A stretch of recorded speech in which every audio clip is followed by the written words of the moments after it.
안녕하세요. 나의 사랑하는 책입니다. 오늘은 리차드 백스터의 성도의 영원한 안식을 소개하는 16번째 시간이자 마지막 시간입니다. 16장의 제목은 천국에 대한 묵상의 예와 의무입니다. 리차드 백스터 목사님은 하늘을 생각하며 살아야 한다고 말씀합니다.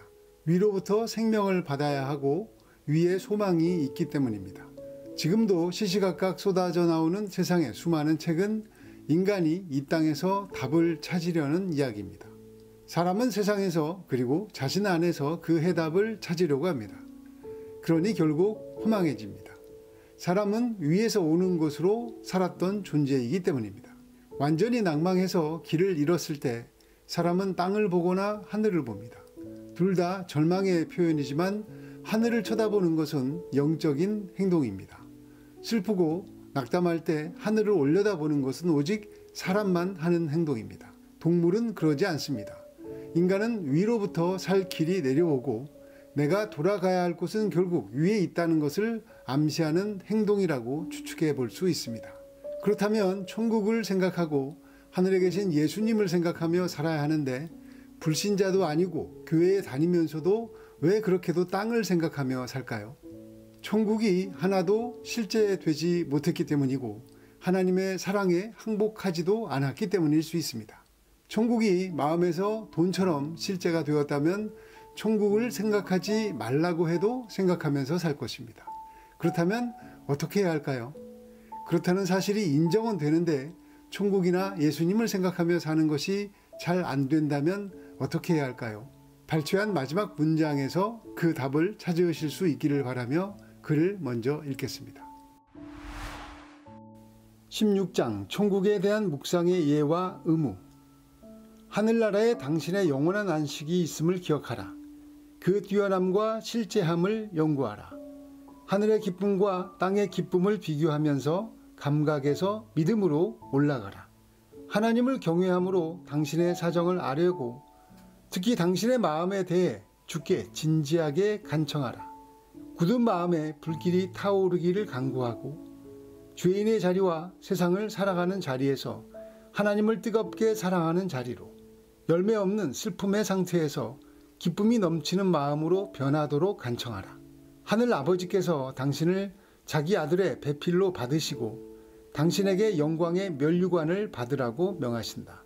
전혀 자격이 되지 않는 당신이지만 면류관을 받는다.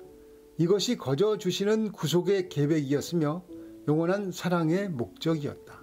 이 기쁨은 슬픔으로 얻은 것이며 이 면류관은 십자가로 얻은 것이다. 주께서 피를 흘리셨기에 우리는 기뻐하고 주께서 버림을 받으셨기에 이제 우리는 버림을 받지 않으며 주께서 그때 죽으셨기에 나는 이제 살게 된다. 세상은 여전히 잠들어 있거나 죽어 있다. 그들이 그들 앞에 놓인 면류관을 안다면 저렇게 가만히 앉아서 사소한 것들을 따르겠는가? 분명한 것은 그들은 천국을 향해 급히 서둘러 가야 하는 인생길에서 양식 걱정을 너무 많이 하느라 정신이 나가 있다는 사실이다. 주님은 당신을 품에 안으시고 물으셨다. 불쌍한 영혼아, 무엇 때문에 그렇게 아파하느냐? 내가 그렇게 많이 울었는데 내가 왜 우느냐? 힘을 내어라. 내 상처는 너를 구원하기 위함이지 치명적인 것은 아니다. 내가 그 아픔을 허락했다면 너에게 해를 끼치려는 의도였겠느냐? 내가 너의 고통을 허락하지만 내 생명이 멸망하는 것을 허락할 리 없다. 그렇지 않겠느냐? 내가 너를 멸망하게 할 의도가 있었다면 왜 그렇게 많은 일을 하고 왜 그토록 고난을 받았겠느냐? 왜 내가 너를 쫓아다니며 인내를 가지고 간청하였겠느냐? 나는 주의 능력에 비할 수 없으며 사랑에서도 더욱 주와 경쟁할 수 없습니다. 오 주님, 저는 항복합니다. 사랑의 포로가 된 자마다 승리를 선포할 것이다.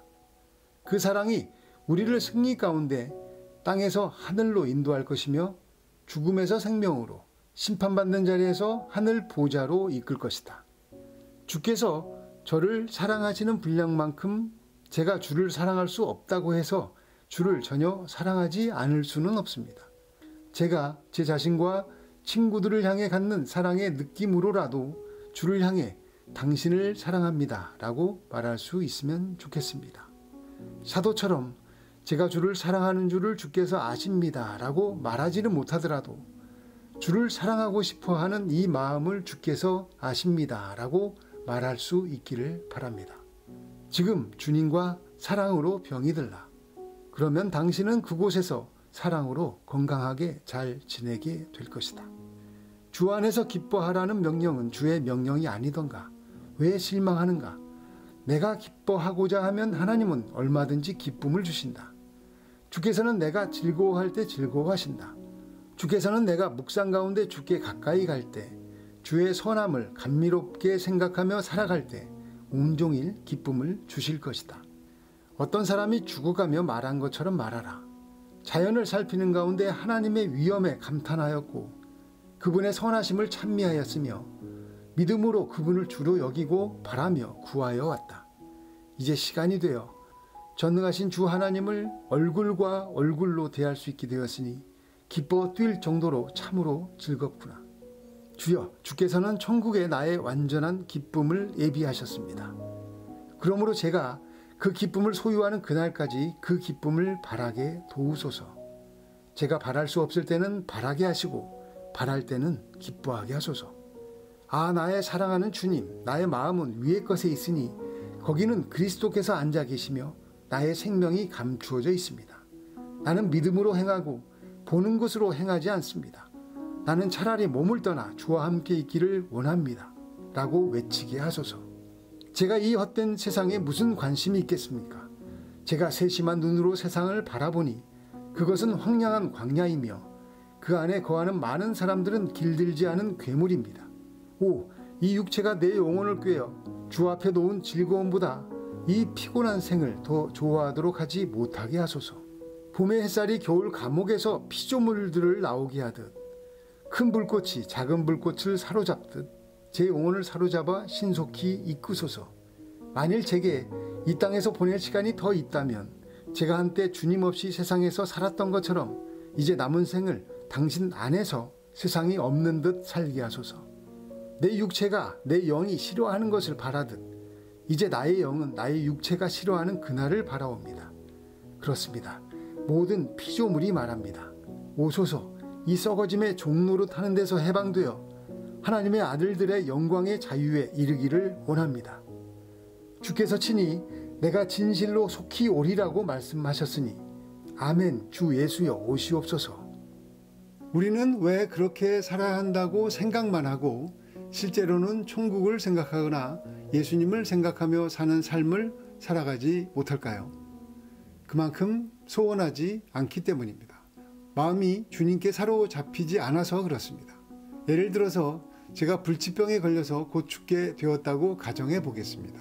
그런데 어떤 분이 아주 귀한 치료약을 주셨고 감사하게도 저는 그 약을 먹고 병에서 낫게 됐습니다. 일상으로 돌아가서 그분 생각을 안 하고 아무 일 없었다는 듯이 살 수 있을까요? 어떻게든 은혜를 갚고 싶은 마음으로 살 것입니다. 그런데 더 놀라운 것은 약을 주신 그분이 저에게 상까지 주신다는 것입니다.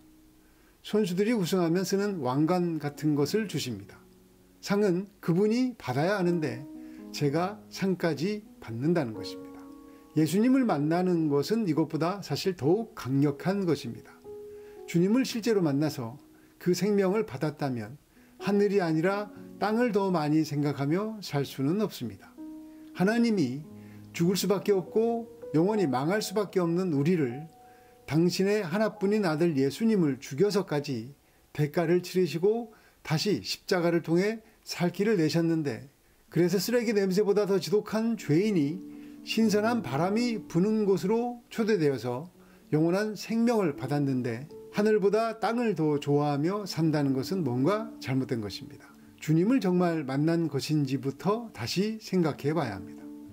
예수님의 공생의 기간 중 기적을 베푸신 것에 더 주목하는 이야기는 경계해야 합니다. 예수님은 우리를 십자가로 함께 이끌어 가시기 위해서 기적을 행하신 것입니다. 십자가를 통과해 하나님의 나라로 우리를 함께 데리고 가시기 위해서 행하신 기적입니다. 땅에서 돈 많이 벌게 하고 높은 곳에 올라가게 하고 잘 살게 하려고 예수님께서 오셔서 기적을 베푸신 것이 아닙니다. 예수님께서 그런 것에 관심을 두셨다는 증거가 성경에는 없습니다. 이 땅에는 오히려 머리 둘 곳도 없다고 하셨습니다. 그럼 우리는 어떻게 해야 합니까? 하늘나라를 소망하고 하늘을 더 생각하고 예수님을 생각하고 살고 싶은데 어떻게 해야 할까요?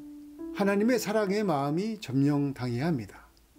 마음에 돈이 가득하다면 그것부터 돌이켜서 하나님으로 마음이 가득해지고 싶다고 소원하셔야 합니다. 내가 하나님을 사랑하는 것이 내 마음대로 되면 다 구원받을 것입니다.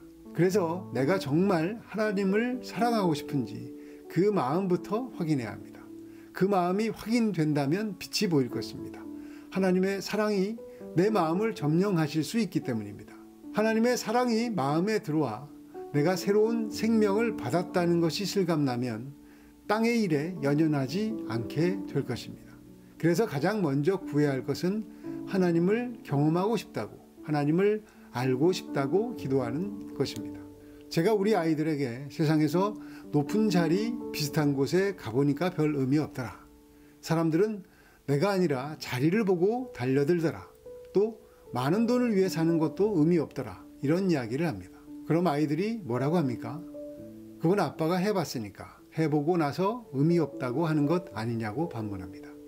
맞는 이야기입니다. 하지만 맞는 이야기 같지만 또 틀린 이야기입니다. 그렇게 반문하는 이유는 예수님을 경험해 보지 못했기 때문일 수도 있기 때문입니다.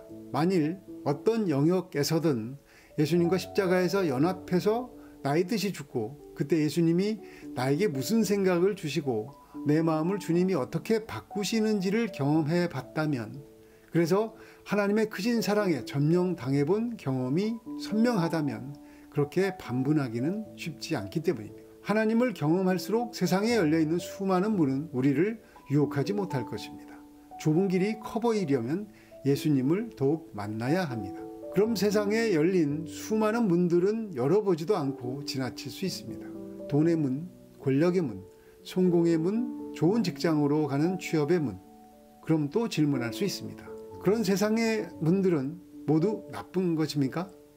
그 질문 역시 순서가 틀렸습니다. 하나님의 사랑을 먼저 경험하신 뒤에 질문하면 답변 드릴 수 있지만 하나님의 사랑을 경험해 보지 못한 분에게 아무리 설명해 봐야 예수님 가신 그 길밖에 없다, 그 길만이 살 길이다 라는 답변은 재미없어 보이기만 할 것입니다. 만일 하나님의 사랑이 나를 휘감는 경험을 한 뒤에도 그때에도 그 세상의 문이 잘못된 것이냐고 물으신다면 그때는 그 문은 질문하는 사람을 위해서가 아니라 하나님께서 당신을 위해 쓰시겠다는 뜻일 수도 있습니다. 하나님을 더욱 더 많이 맛보아 아는 것, 그것은 천국, 그리고 그곳의 주인이신 하나님과 예수님을 더욱더 생각하게 하는 원동력입니다. 그렇다면 우리는 그때 이 땅에서 소풍처럼 살아갈 수 있습니다. 돌아갈 하나님의 나라가 선명하기 때문입니다. 하나님을 경험하지 못할수록 언제든 세상의 유혹은 우리 마음을 점령할 것입니다. 점령당한 상태인지도 모르고 살 것입니다.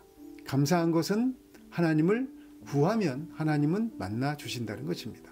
아이와 숨바꼭질 할 때 들키기 위해서 일부러 꼭꼭 숨지 않는 아빠의 마음처럼 말입니다. 우리는 수많은 다양한 방법으로 하나님의 은혜를 첫사랑처럼 경험하지만 그 모두는 결국 십자가의 길로 인도함을 받습니다. 당신의 아들 예수님과 연합하지 않으면 우리는 하나님께 갈 수가 없기 때문입니다. 십자가를 통과해야만 믿음에서 믿음으로 이르는 기쁨의 여정을 가게 됩니다. 하나님을 꼭 맛보아 아셔서 잘 되든 잘 되지 않든 주님 가신 길이 아주 큰 대로처럼 보여서 한 걸음 한 걸음 따라 걸어가시기를 예수님의 이름으로 축복합니다. 다음 주 새로운 책으로 인사드리겠습니다. 하나님의 사랑에 푹 빠진 나의 사랑하는 책 TV가 될 수 있도록 기도해 주시면 감사하겠습니다. 감사합니다.